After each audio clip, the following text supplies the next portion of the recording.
Fala aí pessoal, bem-vindos a mais uma aula aqui do Hub.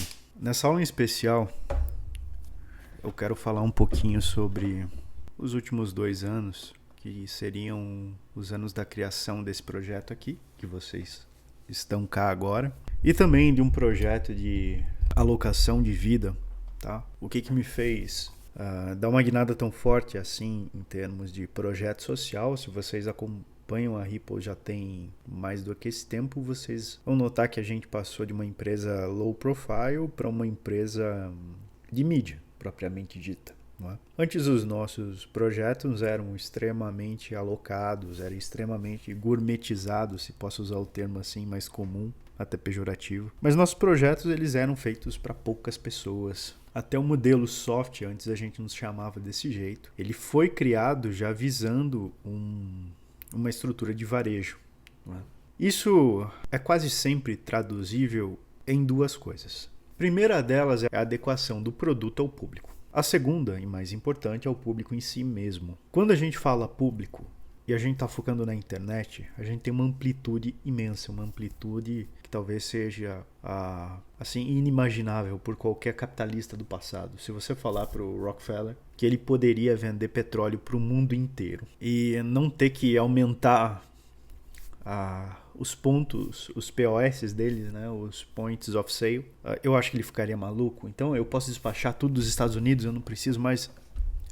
Então a gente vive talvez a maior oportunidade histórica, não só com a internet, mas com as criptos. E essa oportunidade muitas pessoas veem com desdém por ela não ser tangível, né? Por ela não ser material como ela foi no passado, como a propriedade era no passado. Mas, por não ser material, não quer dizer que não é propriedade, tá? Os liberais que me perdoem, mas propriedade intelectual também existe, tá? Se eu criei, eu tenho autoridade sobre aquele algo. Se eu criei uma ideia, por mais que ela seja deturpada, a minha ideia ainda é a ideia original. Isso tem relação direta com o que a gente chama no liberalismo extremamente clássico de direito natural. Aquilo que você cria lhe pertence. O teu filho, você tem determinada autoridade natural sobre ele. É uma autoridade que ela não passa por certificados e ela não tem nada a ver com o Estado. Muitos liberais eles se esquecem de considerar que o Estado é uma criação natural de algumas sociedades. Foram as sociedades que se organizaram no Estado e não ao contrário. Não foi o Estado que se organizou e capturou a sociedade. Vocês lembram? Tem uma passagem bíblica clássica onde o povo pede um rei. É por isso que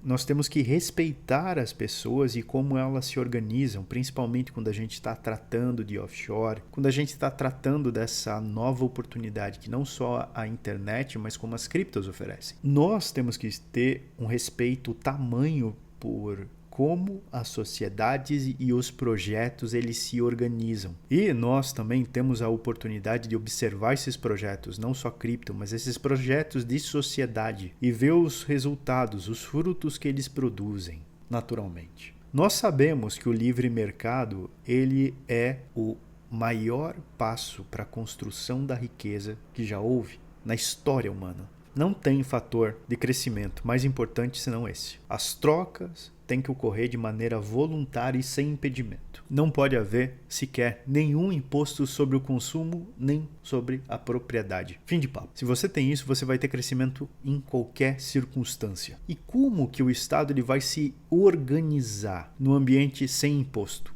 Né? A maioria costuma questionar isso. Porque, afinal de contas, a gente vive numa sociedade do roubo permitido, né? Do roubo estatal permitido. E eu vou te falar um negócio. Da mesma maneira que a sociedade se organizou antes do Estado, antes de pedir um rei, antes de tudo isso você não tinha um imposto. E todas as relações sociais, elas se conduziam por um sistema aberto, um sistema o que vocês chamam hoje de open source. Mas a sociedade ela se organizava. A partir do momento que o seu vizinho está precisando de ajuda, você ia lá e ajudava ele, a sociedade ela se ajudava. A pavimentação das ruas era provida pela própria comunidade, pois é um interesse comum. Todo interesse comum ele não precisa de um mediador entre a sociedade e a matéria, vamos dizer assim, que é o Estado hoje em dia. Você pode ir muito bem lá e construir uma ponte, como os habitantes do Rio Grande do Sul construíram. A partir do momento que o Estado ele não é capaz de suportar mais aquela necessidade, aquela infraestrutura social, a própria sociedade lá se organiza até melhor do que o Estado se organiza. Tá? Então, não é imposto que é a base da sociedade. Isso tem que ficar claro. Não é porque uma operação é tributável que ela é honesta. Não é porque um indivíduo não paga imposto que ele é desonesto. Correto? Agora, obviamente, eu tenho que dar um nível de conforto existencial para essas pessoas. Eu não posso, por exemplo, então, abstrair-me de todas as regras naturais, por exemplo, as regras hierárquicas familiares de um pai ter direito natural sobre o filho, ou autoridade natural sobre o filho, melhor dizendo, de um marido ter uma autoridade natural sobre a esposa, e vice-versa também em alguns casos, de, vamos supor, traição e tudo mais. Isso daí não pode ser tolerado nem admissível nesses relacionamentos contratuais, né? Casamento é um relacionamento contratual, não deixa de ser.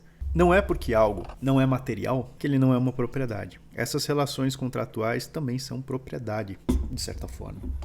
E não é porque elas são, como eu falei, intangíveis que elas não são naturais. Tá? Se você abstrair isso, você está abstraindo a própria natureza das coisas. Tá? Tem animais carnívoros e tem animais que só comem mato. Tem animais que caçam e tem animais que se servem ali de presas. Né? Eu aconselho que vocês vejam o livro O Banqueiro Anarquista, do Fernando Pessoa. É um livro que constitui muito do que eu tenho como profissão hoje, mas também ele é um verdadeiro piso para quem quer entender um pouco da sociedade mais livre. Algumas conjecturas sociais, como o próprio dinheiro, seja ele Bitcoin, dólar, euro, qualquer coisa, até pedrinha ou cigarro, que nem nos presídios. Essas construções sociais, elas são necessárias. E não é porque elas são construções da sociedade é que elas não existem. Elas são sim inferiores ao poder natural que nós temos, como a relação de pai e filho, como a relação de marido e mulher, que são relações de poder natural. Essas coisas criadas, essas ideias criadas pela sociedade, todos os instrumentos de derivativo, tudo mais, não deixam de ser propriedade e não deixam de ser algo. Simples assim. É importante que você entenda isso. Por quê? Porque isso tem a ver com a sofisticação natural, sofisticação intelectual da sociedade e do desenvolvimento dela. Geralmente, o progresso ele ocorre em ambientes mais livres, correto? Isso aconteceu, por exemplo, nos Estados Unidos. Antes ali em Nova York, Nova Jersey, era a grande potência, o grande mecanismo econômico dos Estados Unidos. Todas as indústrias elas se alocavam ali naquela região, principalmente porque foi a região da colônia pelos britânicos.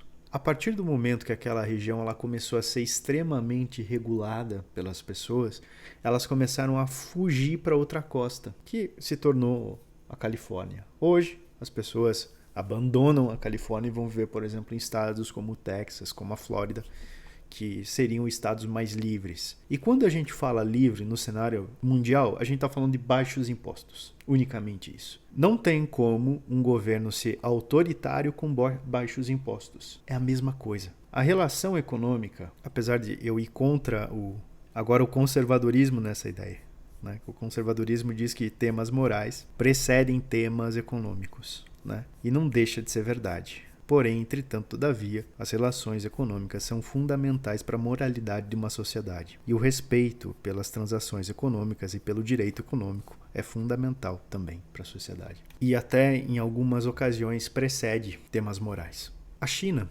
o reinado chinês, ele foi dominado por dois países por muito tempo, que era o Reino Unido e Portugal. Hong Kong é uma colônia britânica. Macau é uma colônia portuguesa. E a junção desses dois territórios junto à China veio de um acordo entre esses três países, China, Reino Unido e Portugal. Por que toda a porção territorial da China hoje, que está estabelecida ali pelo partido que vocês sabem qual é, foi reconhecido ao invés do regime de Taiwan, por exemplo? Por mais que Taiwan esteja mais alinhada com valores ocidentais. Porque a porção territorial, o partido que hoje domina o que a gente conhece como China, reconheceu que Portugal e Reino Unido tinham os direitos da dívida. Honraram a dívida, simplesmente por isso. Taiwan não honrou. Muitos liberais diziam, e até muitos conservadores diriam, que isso foi moralmente incorreto. Só que dívida é propriedade, gente. A partir do momento que você assina um contrato, você cumpre. E não é porque esse contrato é de muitos anos e está quase esquecido, né? É que ele não precisa ser honrado. A sociedade ela funciona com base nessas coisas há muito mais tempo. Esses Essas coisas que aparentemente na nossa rotina do dia a dia elas são muito subjetivas a ponto da gente não perceber o como elas organizam a sociedade. Mas honras de dívida importam. Baixos impostos importam mais do que um bom sistema de garantias, né? Porque afinal de contas, a partir do momento que você está subindo os impostos, você está pagando sobre aquilo que você não está usando. Quando a gente vê os reflexos dessas leis quase imutáveis na sociedade, que regem a economia e a vida humana, nós temos alguns reflexos que guiam a gente em tomadas de decisões melhores, financeiramente falando. Uma delas eu citei há várias aulas atrás, em um dos primeiros hubs que eu gravei aqui, que é o IDH, o Índice de Desenvolvimento Humano Regional. Isso pode ser obtido por cidade. Você pode questionar os dados do último censo, que eu acredito que foi em 2024. Todavia, os censos anteriores têm um grau de fidedignidade muito grande, você pode confiar neles. E esses últimos censos apontam que a região interiorana do Brasil, né, o interior do Brasil, ele tem perdido o bônus demográfico. Ou seja, as pessoas estão saindo do interior e indo para as metrópoles, por busca de emprego, salário, por condições de vida melhores. Eu até costumo dizer para os meus pais lá, família, amigos e tal, que eu tive mais qualidade de vida quando eu fui morar na capital do estado do que quando eu morava no interior. Eu até tive mais contato com a natureza quando eu fui morar na capital do que quando eu tinha no interior. Eu tive mais contato com a beleza quando eu fui morar na capital do que enquanto eu vivia no interior. Eu poucas vezes na vida vi coisas mais feias do que as cidades do interior do Brasil, principalmente o estado do Paraná, bicho. É muito feio. Tem coisa muito feia lá. Tudo, quase tudo, na economia tem a ver com esse treco chamado bônus demográfico. A quantidade de pessoas que está sendo inseridas naquele meio social e fazendo trocas voluntárias. A partir do momento que eu tenho fatores como um bônus demográfico, a população está crescendo. A partir do momento que eu tenho um segundo fator de que as transações econômicas nessa sociedade, objetos, são livres, eu tenho uma economia positiva.